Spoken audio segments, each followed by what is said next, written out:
Hello students, welcome to Saraswati physics classes by Lokesh गिरी।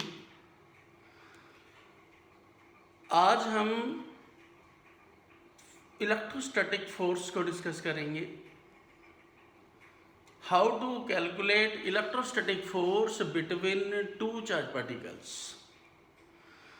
इससे पहले जो भी वीडियोज थी उनमें हमने देखा कि जो चार्जेस हैं पॉजिटिव रिपेल करते हैं, पॉजिटिव नेगेटिव अट्रैक्ट करते हैं, नेगेटिव रिपेल करते हैं। दैट मीन्स चार्ज पार्टिकल्स के बीच में एक फोर्स होगा, उस फोर्स को कहते हैं हम electrostatic force. Electrostatic force is a mutual force in case of fundamental forces. There are four fundamental forces. Gravitational force 11th में डिस्कस करते हैं, ड्यू टू द मास, और ये न्यूटन ने एक्सप्लेन किया था। अब बाकी के जो तीन फोर्सेज हैं, जैसे weak nuclear force, electromagnetic force, strong nuclear force, ये हम डिस्कस करते हैं 12th क्लास में। इलेक्ट्रोस्टैटिक, जब हम फोर्स की बात करते हैं electromagnetic, that means electric and magnetic.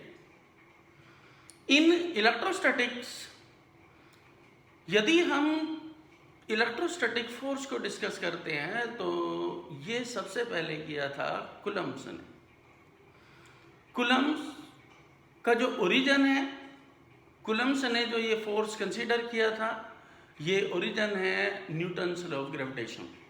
Means central forces हैं, all the mutual forces inversely proportional to the square of distance between them, and the other properties like mass, charges and the pole strengths of the magnets, इन सब की क्या होती है, products होती हैं।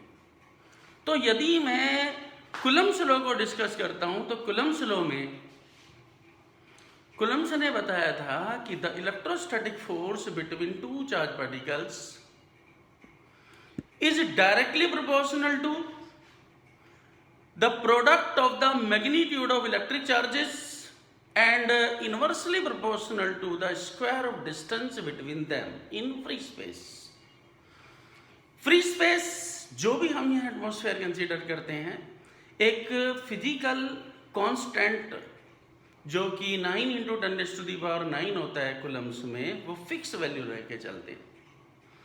इन case of medium ये सब चीजें चेंज हो सकती हैं। तो यदि मैं कूलम्ब्स लॉ की बात करूं तो कूलम्ब्स लॉ क्या था?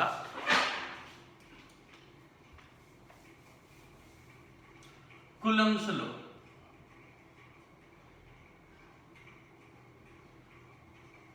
जब भी दो चार्ज पार्टिकल्स के बीच में फोर्स निकालेंगे, कूलम्ब्स लॉ अप्लाई करते हैं, ये म्यूचुअल फोर्स होता है। It states that the electrostatic force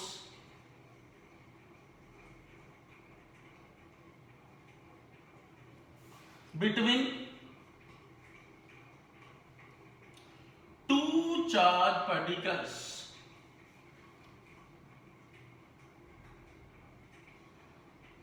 is directly proportional to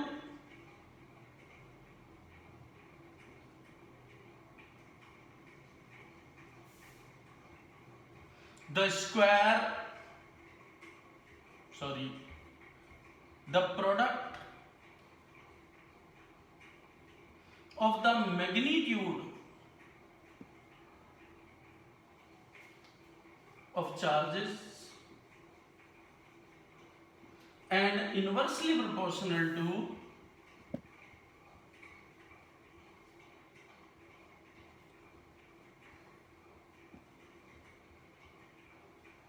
the square of distance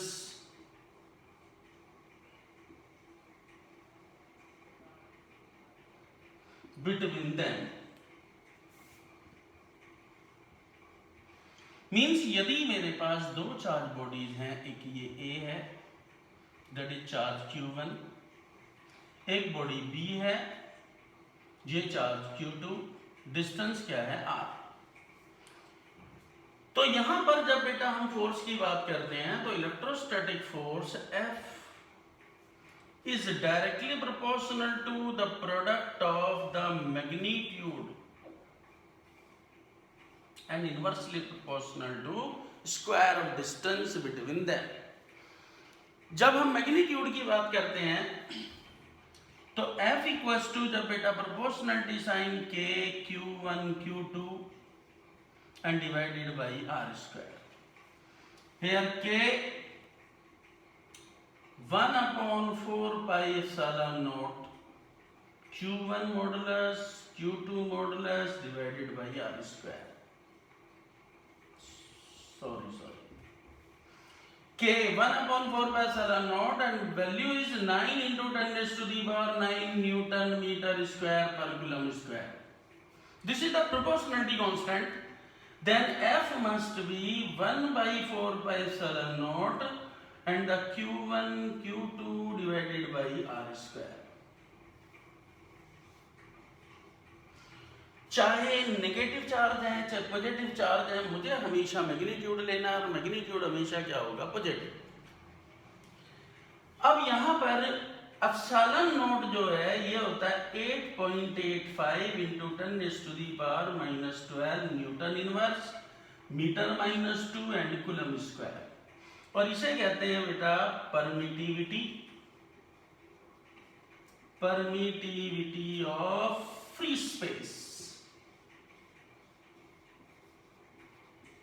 अब ये परमिटिविटी फैक्टर क्या है, और इससे कंसर्न हम दो ग्राफ कंसीडर करते हैं। यदि एक फोर्स और डिस्टेंस के बीच में तो ये inversely proportional to the square of distance, और यदि मैं फोर्स और 1/r स्क्वायर के बीच में ग्राफ लेता हूं तो this is the directly proportional and it is the product of the magnitude of charges.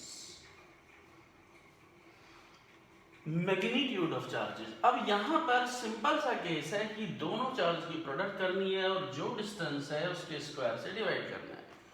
ये कांस्टेंट है, जैसे न्यूटन्स लॉ ऑफ ग्रेविटेशन में क्या था, जी लेते थे तो यहाँ 1/4 पे एप्सिलॉन नॉट, और epsilon not is the permittivity. What is the permittivity, इस केस में भी चलेंगे, बट इससे पहले हम कुछ क्वेश्चंस की बात करें जहां पर ये म्यूचुअल फोर्स होता है। सपोज कोई आपको क्वेश्चन आता है कि चार्ज 1 2 पर 20 न्यूटन फोर्स अप्लाई करता है, तो 2 1 पर कितना करेगा, एग्जैक्टली सेम, क्योंकि म्यूचुअल फोर्स होता है। अकेला चार्ज पार्टिकल का फोर्स नहीं है, दोनों ही पार्टिसिपेट करते हैं, तो एक का चार्ज फोर्स जितना होगा उतना ही दूसरे का भी फोर्स होगा, तो इसे कहते हैं mutual forces.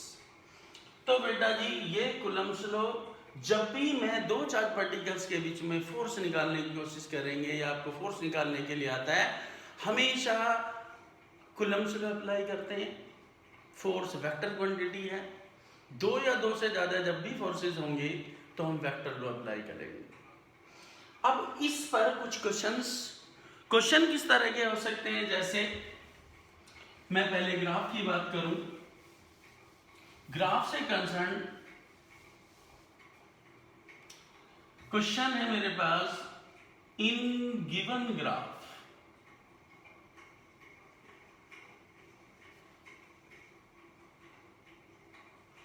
which pair of charges experience maximum force at the same distance।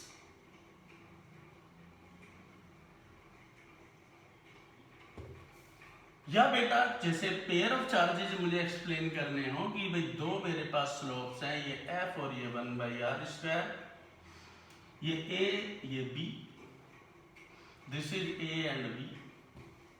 तो अब मेरे पास एक पेयर ऑफ चार्ज था 11 माइक्रोकूलम एंड 7 माइक्रोकूलम, एक था मेरे पास 15 माइक्रोकूलम एंड 4 माइक्रोकूलम। तो यहां पर यदि मैं स्लोप देखता हूं तो फोर्स A का ज्यादा है F A is greater than, या यहाँ पर जो ए है वो बड़ा है किससे, बी से, मीन्स जो ए होगा वो Q1 Q2 की प्रोडक्ट है और उसमें मुझे लेना पड़ेगा, ये 77 है, ये कितना 60, तो this is the 11 microcoulomb, 7 microcoulomb A होगा जो कि मैक्सिमम फोर्स दिखाएगा, और बी बेटा Q1 Q2 क्या होगा 15 माइक्रोकूलम एंड 4 माइक्रोकूलम। तो मैक्सिमम फोर्स पूछा जाए तो ये है, कौन सा पेयर उसे फॉलो करता है जिसकी प्रोडक्ट ज्यादा होगी। तो एक तो बेटा इस तरह की प्रॉब्लम्स होती हैं। दूसरा, और मैं यदि क्वेश्चन की बात करूं, जब भी इलेक्ट्रोस्टैटिक फोर्स निकालते हैं तो उसमें जो मीडियम फैक्टर है वो भी कंसर्न करेंगे, बट पहले यदि मैं कूलम्ब्स लॉ सिंपल क्वेश्चंस की बात करूं तो कुछ और क्वेश्चंस होते हैं। जैसे मैंने एक क्वेश्चन लिया, 2 स्फेरिकल चार्ज पार्टिकल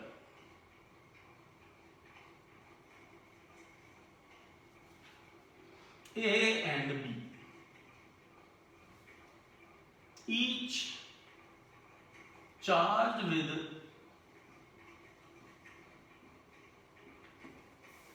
6.5 माइक्रोकूलम। ये बेसिकली NCERT का क्वेश्चन है और ये क्वेश्चन नंबर है I think 12, and separated by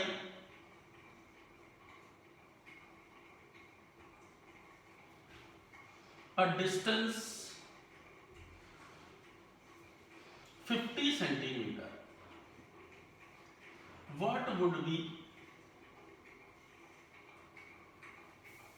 first beta force between them, second new force when each charge becomes doubled, and distance becomes half। तो बेटा जी जब हम क्वेश्चन करेंगे तो मेरे पास सिचुएशन ये है, 2 स्फेरिकल चार्ज बॉडीज थी, this is A and B, A और दोनों के बीच में separation 0.5 metre, each charge Q1 and Q2 is 6.5। तो यदि मैं पहले केस में जाता हूं तो फोर्स अभी बताया था क्या, 1/4 pi epsilon naught Q1 Q2 divided by R square. तो बेटा जी वैल्यू डाल दो, ये वैल्यू कितनी होती है 9 × 10⁹। फर्स्ट चार्ज कितना है 6.5 × 10⁻⁻6, 6.5 × 10⁻⁻6 एंड डिवाइडेड बाई 0.25, क्योंकि 50 सेंटीमीटर दैट मीन्स 0.5 मीटर। तो पॉइंट हटा दिया बेटा ये, और इससे ये तो आ गया 13 और ये हो गया 13, that is F equals to 9 × 169 × 10⁻⁻12 और -3। तो बेटा जी यदि इनकी मल्टीप्लाई कर दें तो क्या प्रोडक्ट होगी, 1521 × 10⁻⁻3, this is F, and F equals to 1.521 Newton. ये तो आ गया फोर्स। अब यदि दूसरे केस को डिस्कस करते हैं तो new force with 1/4 pi epsilon not and Q1 Q2 divided by R square. अब बेटा जी Q1 कितना हो गया 2Q1, Q2 कितना है 2Q2, and R/2। So new force F1 1/4 pi epsilon naught 2Q1 2Q2 divided by R square into 4। Means जो मैं force की बात करूं तो force F1 16 times of 1/4 pi epsilon naught Q1 Q2 divided by R square means F1 equals to 16 into 1.521 newton. ऐसा करने से force कितना हो गया 16 टाइम्स, जो वैल्यू पहले थी उसके 16 टाइम्स फोर्स बढ़ जाता है। तो आपको देखना है कि चार्जेस क्या है, मैग्नीट्यूड लेना है। या माइनस साइन होता तो मैं तब भी प्लस लेता, और डिस्टेंस और जो बेटा सिचुएशन कहता है उसे इंप्लीमेंट कर देते हैं। अब यहां पर यदि मैं कूलम्स की बात करूं तो 2 4 देगा, डिस्टेंस देगा इससे ज्यादा। अब यदि मुझे कुछ डिफरेंट क्वेश्चंस यदि कंसीडर करने ही पड़े तो उसमें क्या कर सकता हूं मैं कुछ 11th के टच में चला जाऊं। जैसे मेरे पास एक पिथ बॉल है P, उस पर एक पर्टिकुलर चार्ज है, मैंने उसे ऐसे सस्पेंड किया हुआ है, उसके नीचे एक और पिथ बॉल रख दूं, उसे अब कितना चार्ज प्रोवाइड करूं कि वो जब मैं ऊपर वाले पिथ बॉल को रिलीज करता हूं तो वो स्टेशनरी रहे। मींस मैंने इलेक्ट्रोस्टैटिक फोर्स को कंपेयर कर दिया फोर्स ऑफ ग्रेविटी से। mg जो भी वेट होगा वो नीचे की तरफ गिरेगा, उतना ही यदि मैं पॉजिटिव चार्ज दूं तो वो ऊपर की तरफ उसे पुश करेगा, और जहां पर दोनों बैलेंस हो जाएंगे वहीं मैं फोर्स निकाल सकता हूं। तो ऐसे ही क्वेश्चन देखते हैं, क्योंकि इलेक्ट्रोस्टैटिक पर देखूंगा तो 2 चार्ज देगा, डिस्टेंस देगा, हाफ कर देगा, डबल कर देगा, कुछ भी इस तरह की सिचुएशंस। बट यदि मैं चाहता हूं कि कुछ डिफरेंट क्वेश्चंस हो तो बेटा 11th के टच में ही जाना पड़ेगा। जैसे मेरे पास क्वेश्चन ये था, अ pith ball P of mass 10 gram and charge 8 into 10 की power -7 coulomb in free space, and another pith ball Q is placed below it by 7 centimeter. For what amount of charge?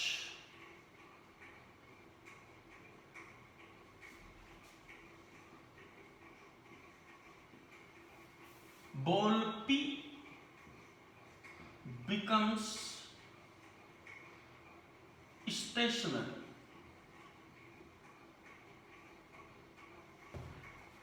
तो बेटा जी जब हम solution देखेंगे तो हुआ क्या कि ये मेरे पास एक पिथ बॉल थी P, इसके नीचे एक दूसरी पिथ बॉल रख दी, वो क्या थी Q। P का मास है कितना 10 ग्राम, चार्ज है बेटा जी 8 into 10 की पावर -7 कूलम। यहां पर जो चार्ज दिया है वो कितना चार्ज होगा वो मुझे निकालना है, जबकि इनके बीच में सेपरेशन 7 सेंटीमीटर। अब हुआ क्या, जब मैं इस बॉल को रिलीज करता हूं तो इसका वेट नीचे लगेगा mg, इस पर पॉजिटिव चार्ज यदि रखूं और ये ऑलरेडी पॉजिटिव चार्ज है वो उसे रिपेल करेगा, दैट मींस ऊपर की तरफ लगेगा इलेक्ट्रोस्टैटिक फोर्स। और जब इलेक्ट्रोस्टैटिक फोर्स वेट के बराबर हो जाएगा F इक्वल्स टू mg, तो ये स्टेशनरी हो जाएंगे।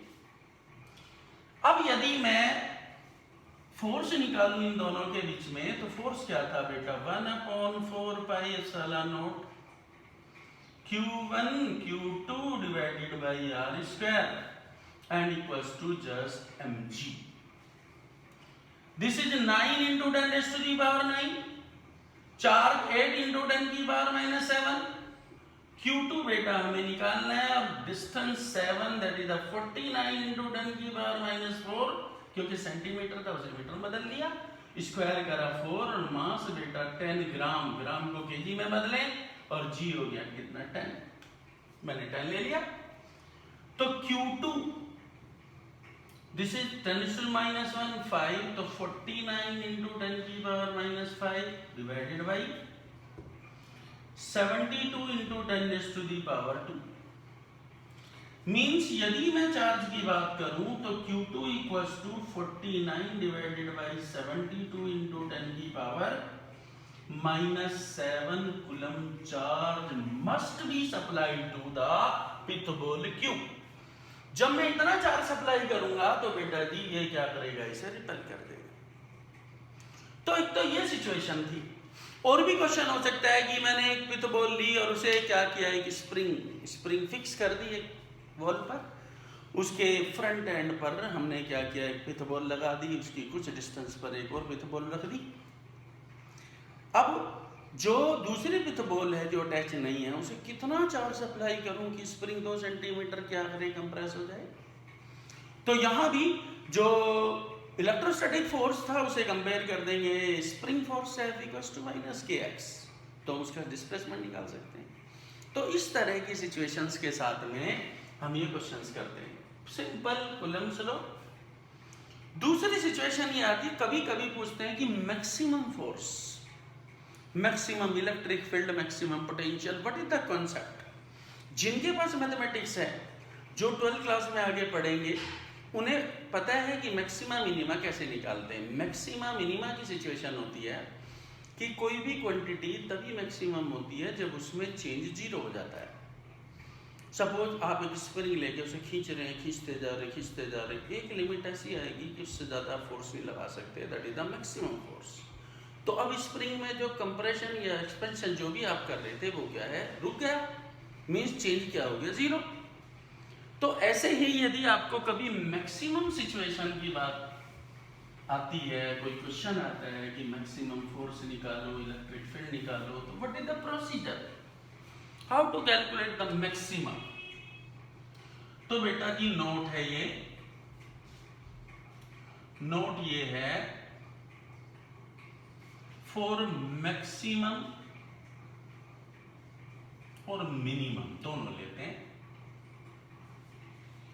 Force, electric field, potential etcetera, there are following steps. First बेटा फाइंड इट्स डेरिवेटिव, इसका डेरिवेटिव निकालो। वेरिएबल दो ही हो सकते हैं, या तो चार्ज या डिस्टेंस, चाहे मैं फोर्स लूं चाहे मैं पोटेंशियल लूं, दो ही वेरिएबल होंगे। तो चार्ज चेंज हो रहा है, चार्ज किस वजह से चेंज हो रहा है वो भी वेरिएबल हो सकता है, या फिर सेपरेशन। तो मैं यहां पर यदि फोर्स की बात करूं, आइदर dF ओवर dr और dF बाई dq, कोई दो एक वेरिएबल होगा, या तो q होगा या फिर r होगा। सेकेंड स्टेप होगा, इस डेरिवेटिव को 0 के बराबर रख दो,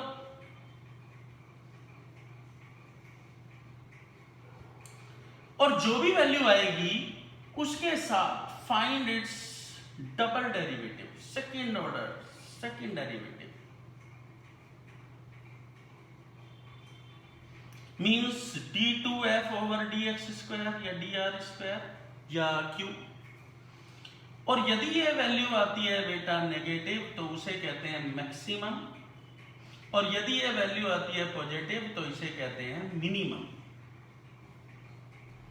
अब how to decide is it the maximum और द मिनिमम, तो उसके लिए मैं एक क्वेश्चन लेता हूं, देखो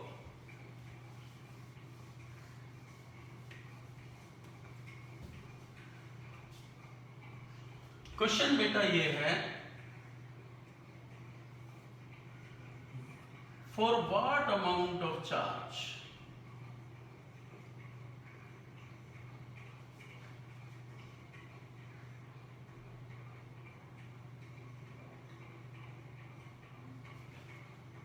displaced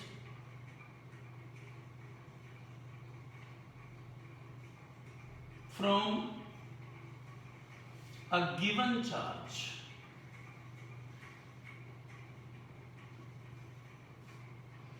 both the charges experience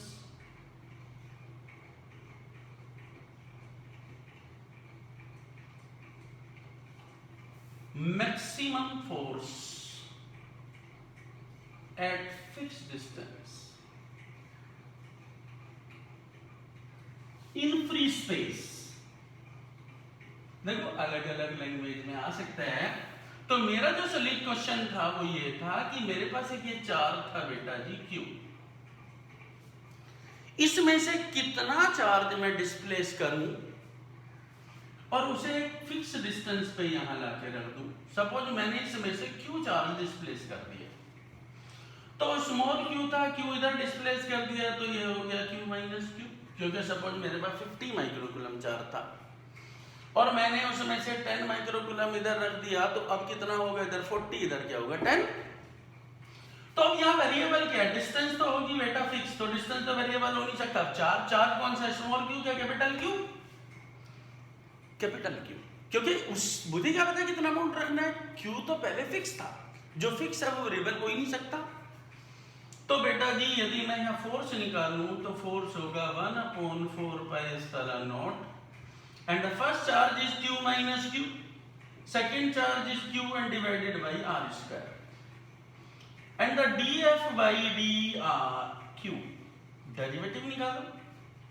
तो कांस्टेंट क्या था बेटा 1/4πε0 R square and d over dQ, इसकी प्रोडक्ट कर देते हैं Q minus Q square। इसे जीरो रखना था क्योंकि सेकंड स्टेप था कि जो डेरिवेटिव है उसे जीरो रख दो, और इसका डेरिवेटिव हो गया बेटा जी, चलो आगे रख देता हूं या चलो रख देते हैं कितना हो गया बेटा जी Q का तो 1, दिस इज 2Q, सब बेटा जीरो हो गए, तो 0 equals to Q minus 2Q and Q equals to just Q by 2। इतना चार्ज मतलब इसका आधा चार्ज इधर रख दूं। अब मैक्सिमम कैसे, डबल डेरिवेटिव निकालो d2f/dq², इसका फिर से डेरिवेटिव करो तो 1/4πε0 r² ऐसे ही, और जब बेटा इसका डेरिवेटिव करेंगे ये कांस्टेंट है Q तो 0, 2Q का हो गया 1 तो बेटा 2, तो d²f/dq² equals to -2 divided by 4πε0 r², which is negative, so force would be maximum। तो बेटा जी इस तरह की प्रॉब्लम्स होती हैं जब आप कूलम्ब्स लॉ अप्लाई करते हैं। तो मैंने सिंपल कूलम्ब्स लॉ लिया और उसमें भी अलग अलग सिचुएशन हो सकती है, ऐसे नहीं कि यही क्वेश्चन होते हैं, कोई भी क्वेश्चन हो आपको फोकस करना है कूलम्ब्स लॉ पर, उससे कंपेयर किया जा सकता है आइदर वेट, स्प्रिंग और अदर फैक्टर्स। फोर्स ये रहेगा, पर ये जितने भी फोर्स निकाले मैंने सब फ्री स्पेस में। यदि फ्री स्पेस नहीं है, मीडियम इंट्रोड्यूस होता है, तो उसके लिए बेटा मुझे पहले समझना पड़ेगा इसमें परमिटिविटी। और आपने देखा है इसमें जो 1/4πε0 था, तो 1/4πε0 में जो ε0 है that is the permittivity of free space. तो फ्री स्पेस की भी हो सकती है, मीडियम की भी हो सकती है। मीडियम क्या होते हैं, जैसे वाटर है, माइका है, ग्लास है और अदर मटेरियल्स की क्या परमिटिविटी होती है। तो इन सब चीज़ों को बेटा ऑब्जर्व करेंगे, उसके लिए मुझे पहले देखना है व्हाट इज द परमिटिविटी। तो पहले आप कूलम्ब्स लॉ को देखें। कूलम्ब्स लॉ में भी एक स्पेसिफिक केस लिया मैंने, वो था केवल फ्री स्पेस में। इस तरह के कुछ क्वेश्चंस हैं, आप ट्राई करें। कोई भी डाउट होता है, आप जब तक कॉन्सेप्ट पर रहेंगे कि कूलम्ब्स लॉ कैसे अप्लाई होता है, कोई डाउट हो ही नहीं सकता। और यदि बेटा आप कॉन्सेप्ट को छोड़ जाते हैं तो फिर डाउट क्रिएट होंगे। तो आप इसे ट्राई करें और इस कॉन्सेप्ट को समझें। और मैं अब जो नेक्स्ट वीडियो होगी मेरी, वो होगी परमिटिविटी और कूलम्ब्स लॉ को मीडियम में कैसे अप्लाई करते हैं। Thank you. Stay home, stay safe.